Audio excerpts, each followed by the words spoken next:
সিলেট থেকে শেওলা সুতারকান্দি পর্যন্ত 6 লেন এবং 4 লেন, 4 লেনের রাস্তাটা এই পর্যন্ত আইছে।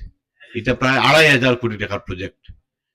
আমরা মাননীয় প্রধানমন্ত্রী তারেক রহমান, মানবিক প্রধানমন্ত্রী, তাই যদি না দিতে আমি আনতাম পারলাম মনে নেব, কারণ অত বড় প্রজেক্ট অনেক বড় বড় মন্ত্রী গুলো নিতে পারছেন না।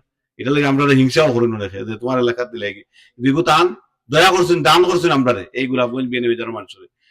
আমরা মাননীয় প্রধানমন্ত্রী তারেক রহমান সাহেব এই প্রজেক্টটা দিয়েছেন। দেখো এখানে যদি 6 লেন আর 4 লেন হয়, এই এলাকার চিত্র পাল্টে দিব না দেখো, কত সুন্দর 4টা ফ্লাইওভার হইবে এর উপরে আইতে যাইতে। এই যে খাসটা, এটা তো আমরা মাননীয় প্রধানমন্ত্রী আমরা এই এলাকার মানুষের দান করছে। আপনারা জানেন এই এলাকার প্রতি তার একটা দুর্বলতা আছে, কি তার জানেননি?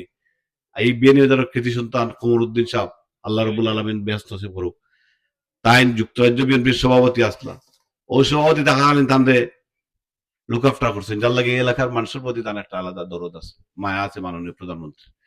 আমি একজন নগণ্য কর্মী হিসাবে আমার ব্যক্তিগত তাই মায়া করেন হিসাবে নমিনেশনও দিচ্ছেন খামখাজ দিরা, ডেভেলপমেন্ট ওয়ার্ক দিরা।